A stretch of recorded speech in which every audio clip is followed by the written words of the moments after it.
Capítulo 9. El hombre.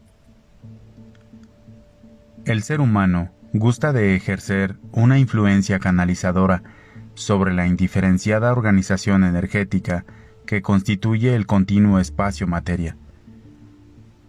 Por ello construye ciudades, calles, líneas energéticas, transmisiones direccionales y su propio cuerpo.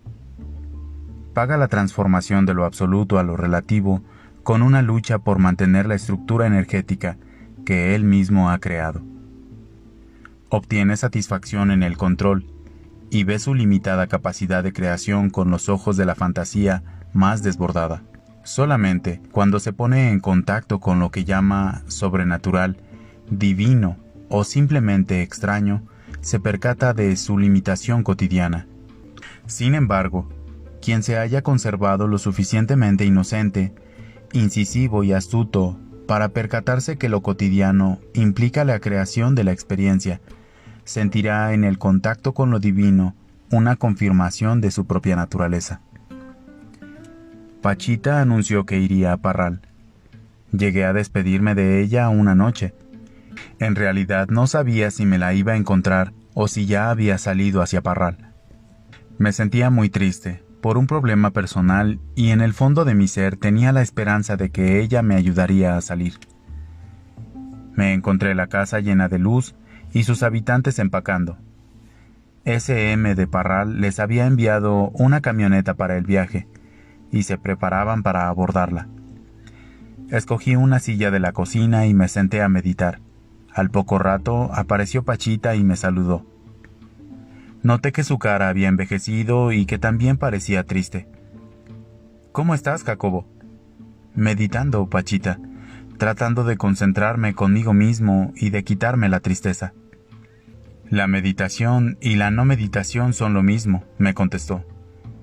¿Y qué te pasa? Mi vida es muy llena, estudio el cerebro y su contacto con Dios, pero en el amor soy un fracaso. Ay, Jacobo, así es. Uno debe pasar por muchas cosas, y lo que uno cree que está bien, resulta que tiene una falla. Me acordé de un proverbio salomónico, y estuve a punto de recitarlo, pero no pude. Del hombre son las disposiciones del corazón, mas de Jehová es la respuesta de la lengua. Todos los caminos del hombre son limpios en su propia opinión, pero Jehová pesa los espíritus. A veces uno se ve con la ilusión de la juventud y la belleza física. Por eso existen los celos, me dijo Pachita. Mis ojos ya no tienen lágrimas de tanto haber llorado, y hoy me agarró un catarro. ¿Catarro, tú? Pregunté alarmado. El catarro, dije, es un lloro no contenido. Pues yo no sé, me contestó. Me distraje y por eso lo traigo encima. Ha llorado tanto, pensé para mí. Ha debido destruir tantas estructuras para llegar a conectarse. La han purificado tanto y todo la dirige al centro. Yo creo, le dije en voz alta, que uno debe purificarse y es un trabajo que implica dolor. Parecería que para llegar al centro es necesario transitar por la periferia.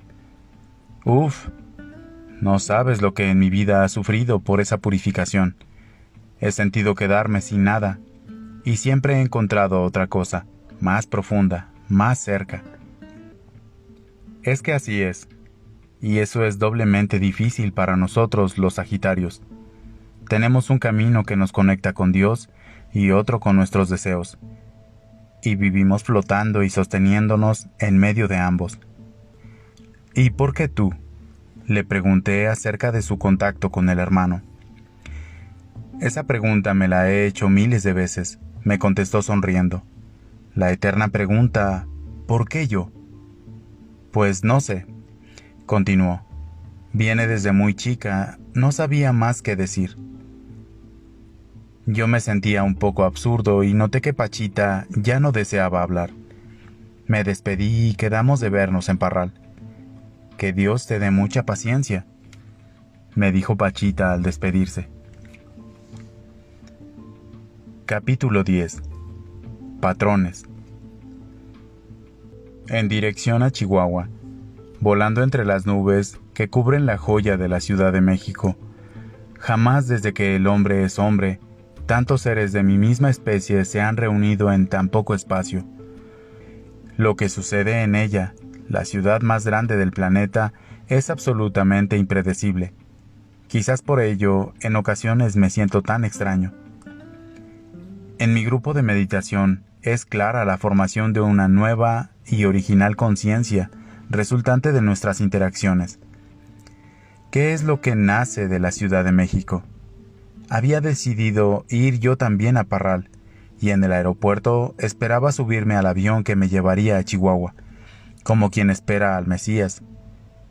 Mi pobre cerebro, ultrasensibilizado por la meditación, me exigía descanso, sobre todo porque además de detectar conciencias grupales, responde a eventos de un remoto pasado.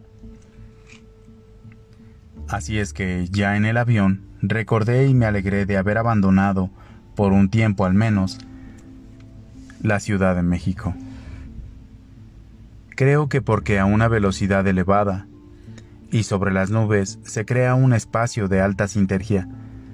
En un avión siempre me siento muy inspirado, y lo que veo en esos momentos es lo obvio.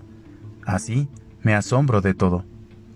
La gente usa ropa, ofrecen bebidas en el avión y las luces de la ciudad la hacen parecer una joya. En el momento de sentarme en mi asiento, sentí que el avión traía pésimas y molestas vibraciones. Debo confesar que por alguna razón eso me hizo recordar el miedo que Pachita le tiene a esos aparatos.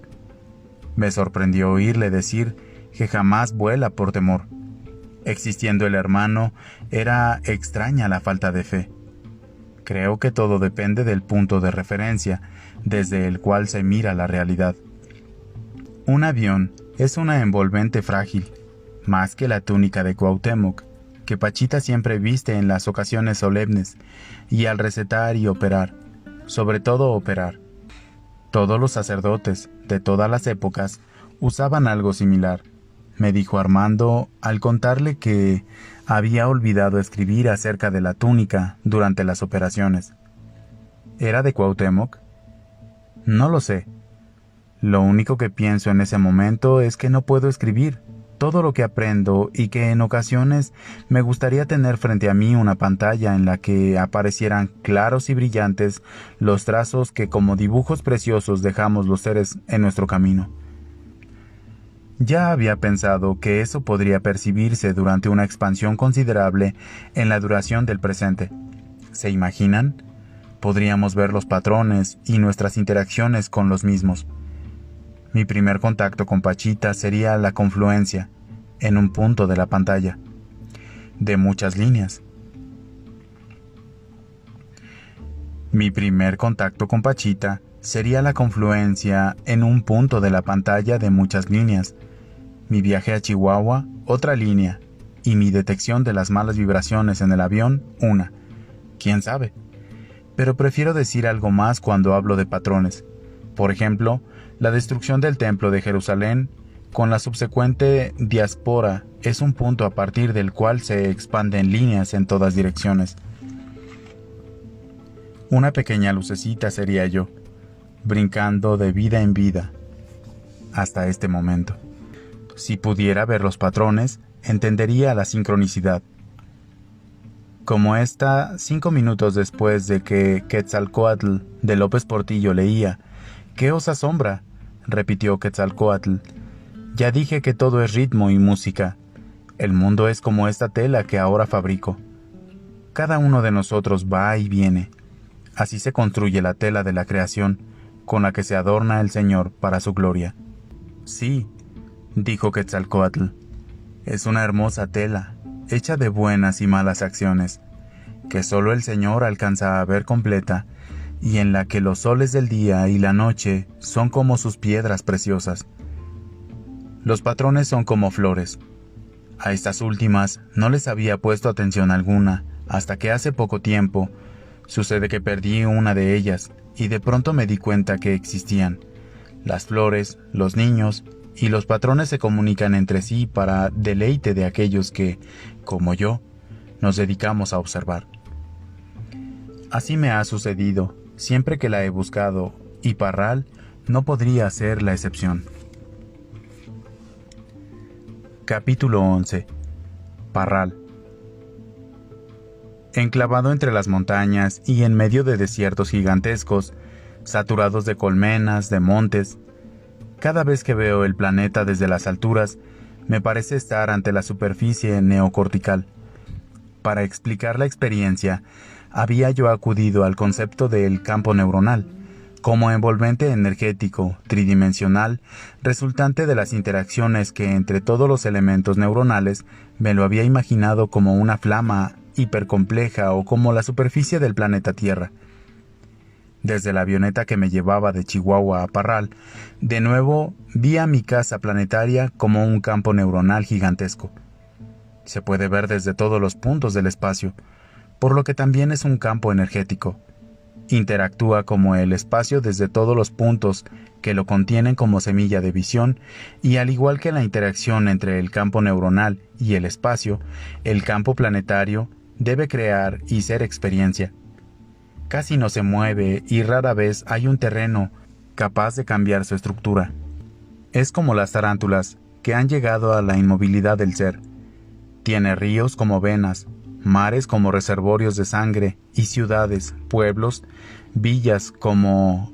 Creo que salí de la Ciudad de México porque su colosal tamaño empieza a alterar el ser del planeta, quizás tratando de ocultarla a la vista, y así disminuir su efecto en el campo planetario.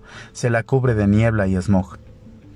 En el aeropuerto de Parral me encontré con la visión magnífica de un helicóptero, Bale, maniobrando. El piloto y su mecánico habían recogido a un niño y lo pasmaban con el revuelo. Hacían mapas de la República y me invitaron a pasear en su nave. Súbitamente, y en medio de una plática acerca de mapas, me revelaron haber visto una nave extraña flotando encima del pueblo de San Pablo, en Nuevo León. ¿No era un avión, helicóptero, globo? No, hombre, me contestó el capitán B.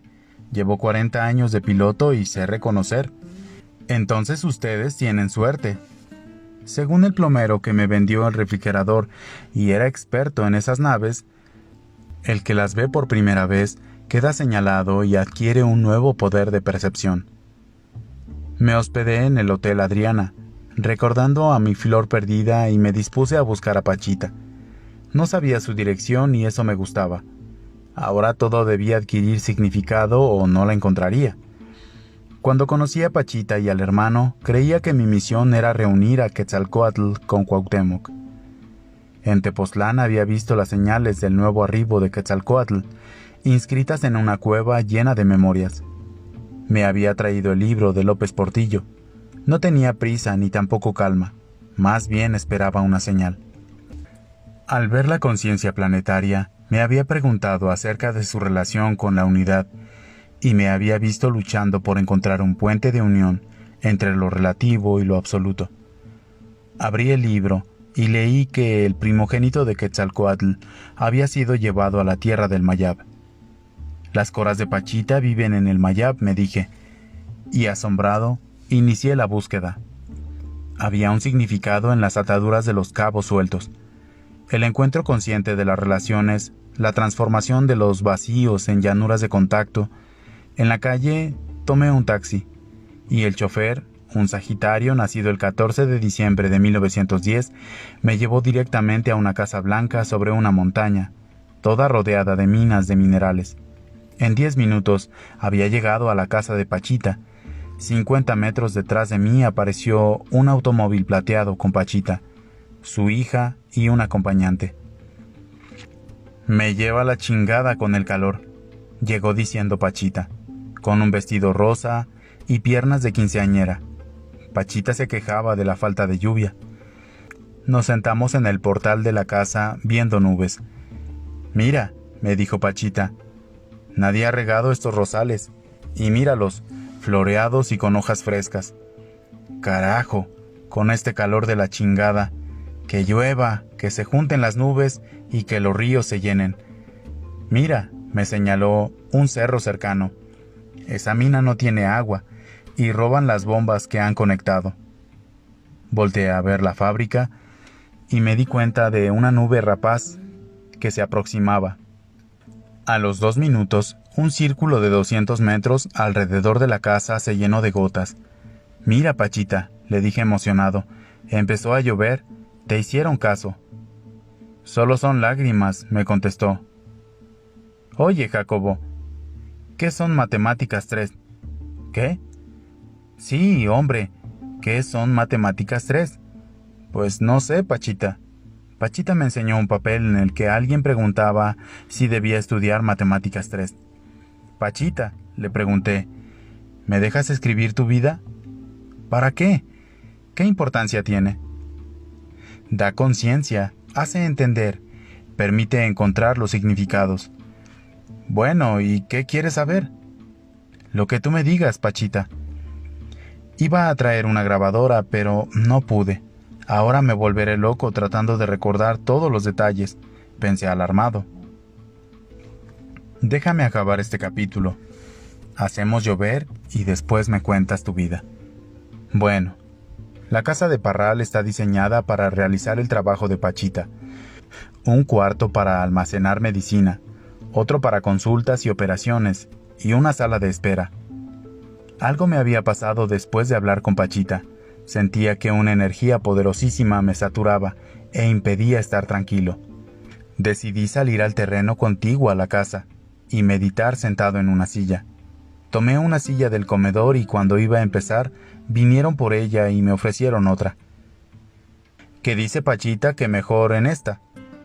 Me senté, cerré los ojos y a los pocos segundos empecé a sentir un terrible dolor de espalda y una neblina que me impedía pensar con claridad. Decidí meterme al dolor y este aumentó su intensidad hasta hacerse insoportable. En ese momento aparecieron unas imágenes de mi infancia. Me hallaba en mi cuarto de niño y mi madre cantaba una canción. El dolor disminuyó y supe que mi espalda guardaba recuerdos muy tristes. Abrí los ojos y frente a mí, una piedra en forma de caracol gigantesco atrajo mi atención. Me cambié de lugar y me concentré en las nubes. Deseaba unirlas para hacer llover. Durante 1 hora lo intenté sin éxito. Por fin, vencido por el dolor de espalda, regresé a la casa, y al empezar a escribir comenzó a caer una tormenta. Doña Candelaria vio la expresión de mi cara, y me dijo que había sido necesario llegar a la calma y que sólo así se producían los efectos. Fui a anunciarles la nueva Pachita y me despreció. «No es cierto que fuiste tú», me dijo, «de todas formas tenía que llover». Me sentí muy triste y añoré la presencia de él. «Lástima que no haya podido venir», me dije. Recordé que al decirle a Pachita lo de la nave de San Pablo, ella me había dicho que junto a la casa en la que estábamos a veces aparecían esas naves. Parral todavía no sabía que Pachita había llegado, y no había enfermos para atender. Me senté a leer a Quetzalcóatl. Recordé que al mencionárselo a Pachita, ella se había burlado de su nombre. Me sentía ignorado y triste. Empecé a extrañar otra presencia y sudoroso me impedí caer. Pero era difícil no hacerlo. Pachita se había burlado de mí, de Quetzalcóatl, de la posibilidad de hacer llover y de su misma vida. En la tarde comenzó a venir gente. Pachita me había dicho que habían radiado un mensaje a la sierra y todos esperaban el aluvión de enfermos. Releí lo que escribí en este capítulo y me di cuenta de que el que había despreciado primero había sido yo. En verdad tengo muchas cosas que resolver, me dije alarmado.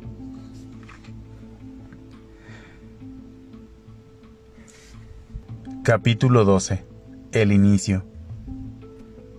Las nubes de Parral hablan de presencias y de ausencias enmarcadas por colores rosados, blanco, gris oscuro, texturas aterciopeladas, algodonadas y de pronto líneas, cantos de nubes sobre un fondo azul y plateado, y rosa y violeta. La casa de SM recibió al hermano. 15 personas fuimos invitadas a la ceremonia. Se cantaron alabanzas y oraciones, y mientras doña Candelaria recitaba dulcemente un canto de bienvenida, Pachita se convulsionó. Se había puesto la túnica de Cuauhtémoc.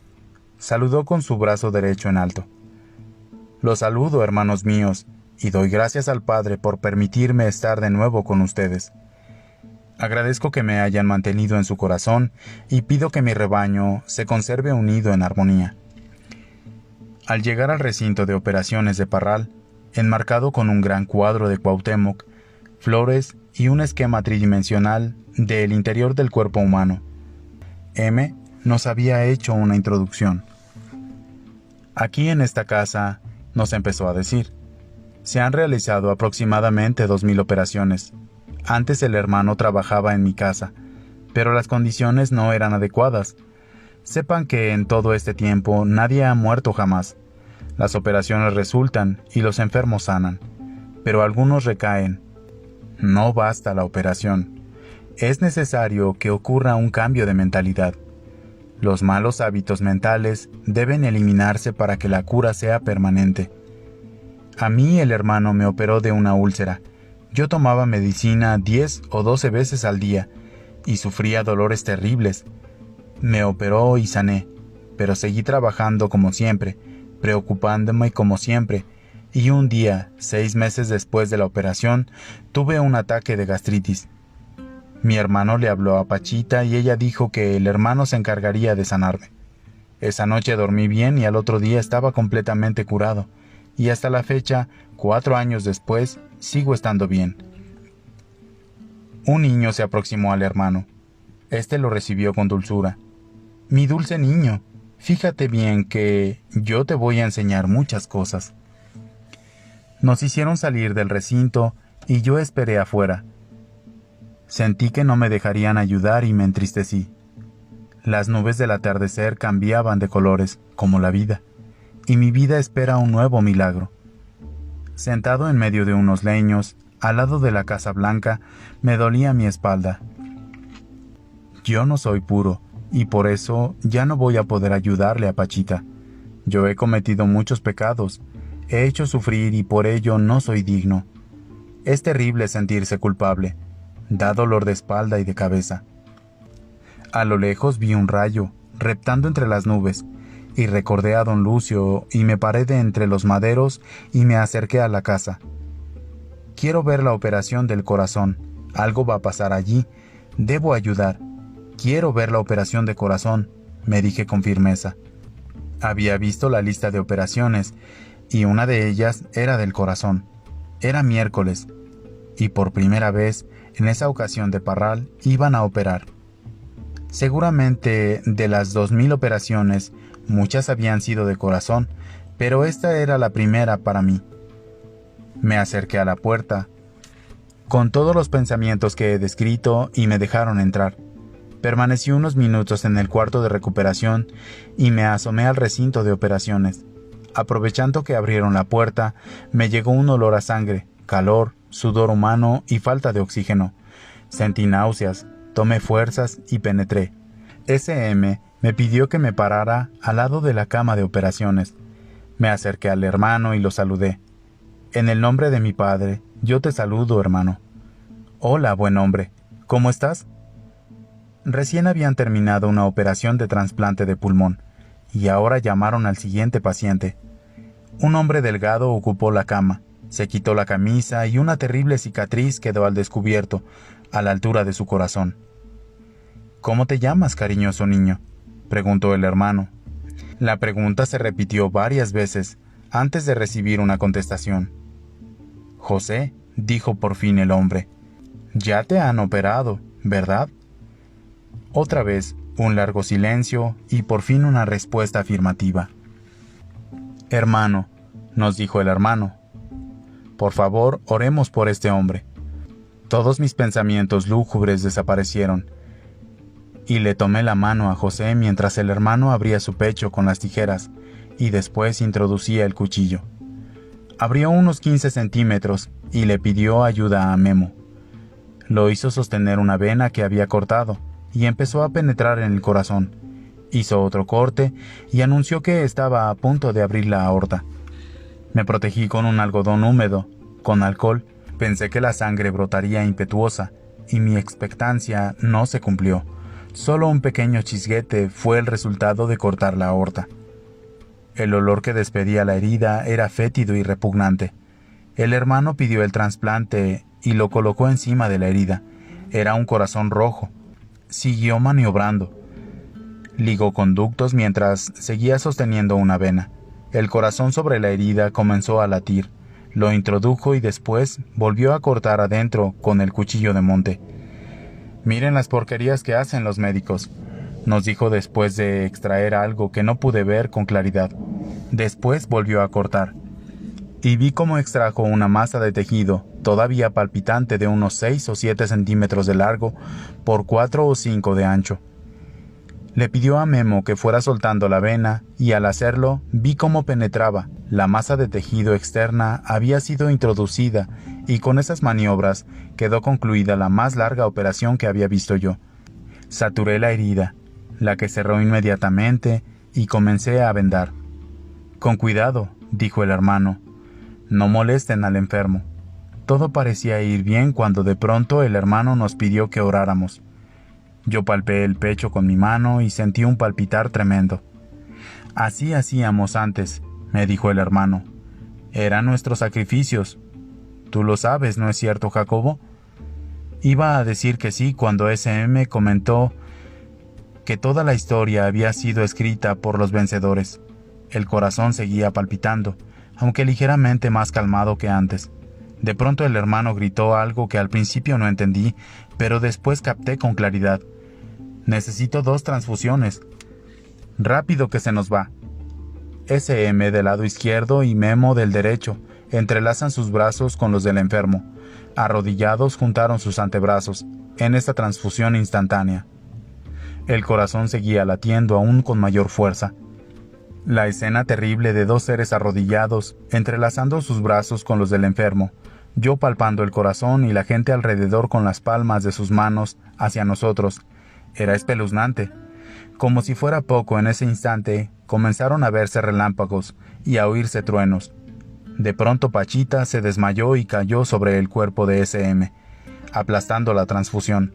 Fue un momento de máxima tensión. El corazón seguía latiendo, pero Pachita parecía muerta. Pasaron 2 minutos y una voz cadavérica empezó a salir de la boca del cuerpo yacente de Pachita. «Buenas noches». Era una voz lenta y casi burlona. S.M. levantó la cabeza y le preguntó: «¿Quién eres?». Memo le hizo callar inmediatamente. Después el cuerpo de Pachita recobró su posición original y nos saludó. «Ya está bien todo. Cuiden mucho a este hombre». Lo acabé de vendar y se lo llevaron. «¿Qué pasó, hermano?», le pregunté ansioso. «Pues que se había ido, Jacobo». «¿Y qué hiciste?». «Fui a pedirle a mi padre», me contestó, y me dio el permiso de otorgarle más vida. Al final de la sesión le pregunté a doña Candelaria. Me vio con sus enormes ojos y me contestó. Se iba a morir y el hermano tuvo que dejar el cuerpo de Pachita para irle a pedir al Señor por la vida del enfermo. En ese momento la muerte vino y su saludo fue ese buenas noches. Después regresó el hermano y todo fue bien. Cuando operamos a mi mamá, también vino la muerte, y más vale no contestarle el saludo. Por eso Memo hizo callar a S.M.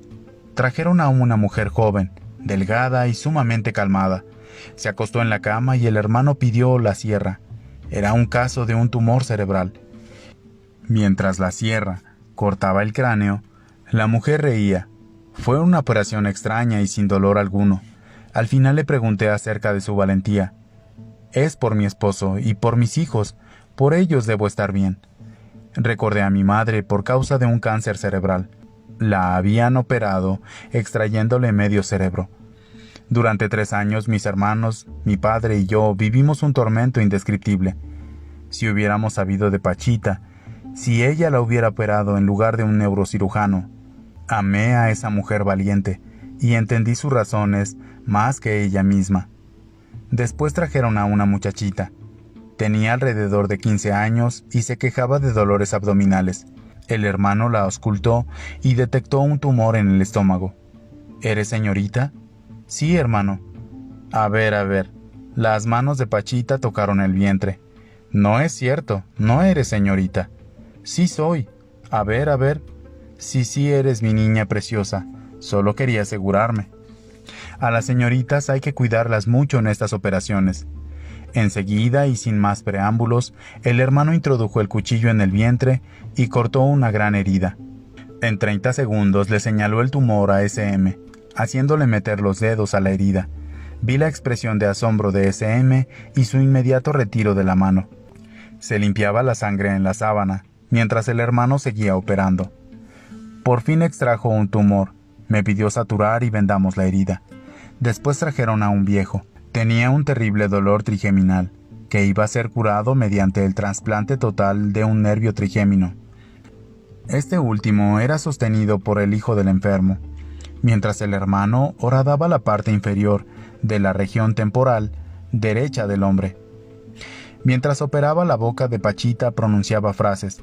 Ahora debo mover a un lado el nervio óptico, ahora debo ligar, ahora voy a cortar aquí. El viejito se quejaba amargamente, y en ese momento una tormenta tremenda se desató. Los truenos y rayos casi movían la casa y el recinto se alumbraba de un violeta eléctrico intensísimo. La lluvia comenzó y el hermano dio gracias mientras seguía operando. ¿Ya no te duele tu ojito, mi cariñoso muchachito? No, señor, ya no. Saturé en medio de la tormenta, mientras los brazos de Pachita permanecían con las palmas hacia arriba en señal de recibir la lluvia. Ahora todos los animalitos vivirán, decía con sus manos extendidas. Las víboras, los alacranes, todos los seres tienen derecho al agua, la que bendice su vida. Amé a los alacranes y a las víboras, y a los truenos y a la lluvia. Alguien vendó la cabeza del anciano, y su hijo dijo que también tenía malo su oído. No oye nada con él. El hermano tomó el cuchillo y lo penetró por el conducto auditivo. El anciano lloraba y decía que prefería la sordera a ese dolor. Ya, señor, déjame sordo, pero ya. A ver, Jacobo, háblale. Me acerqué a su oído y le hablé, y me contestó. Con eso terminó la sesión. El hermano se regocijaba en el interior del cuerpo de Pachita y llamó a Candelaria. Cande empezó a cantar alabanzas, acompañada del hermano. Dios nuestro, cantaban. Alabado sea tu nombre y la luz que nos regalas. Danos vida y corazón. Haznos buenos. Te agradecemos tu misericordia. No recuerdo las palabras exactas, solo sé que era algo bellísimo, y la tormenta, los relámpagos, los truenos, parecían acompañar a esos seres llenos de fe y amor. Antes de despedirse, el hermano nos preguntó si queríamos algo. Una muchacha se aproximó, era hermosa y joven. Había ayudado con los algodones y se quejaba de una indigestión. Memo la tomó del brazo y, claramente emocionado, la hizo acostarse en la cama, y lenta y sensualmente le descubrió la espalda. La empezó a dar un masaje, pero la joven protestó y pidió por el hermano. Yo me acerqué después. Sentía vergüenza de confesar mi dolor de espalda. Me hicieron acostarme y el hermano me recomendó baños de agua caliente. Lo que tienes es mucho cansancio. Me levanté y Memo me hizo doblar las manos en un movimiento rapidísimo, me jaló la espalda hasta hacer tronar mis vértebras. Inmediatamente se me alivió el dolor. Después de eso, el hermano se despidió anunciando que pediría mucha lluvia para la zona de Parral. Lloverá mucho, dijo con certeza. Nos colocamos alrededor del cuerpo de Pachita y con nuestras manos la protegimos. Se convulsionó y volvió en sí, pero con otra entidad. Volteó a ver a SM y le dijo cosas incongruentes. Después se convulsionó de nuevo y por fin apareció Pachita. El cambio de tono en su voz, intensidad y calidad de movimientos y dirección eran clarísimos y nunca antes me parecieron tan obvios como en esta ocasión. Nos saludó a todos y a mí me preguntó por mi hospedaje. «En el Hotel Adriana», le contesté. «Vaya, si es el mejor hotel de Parral, chiquito».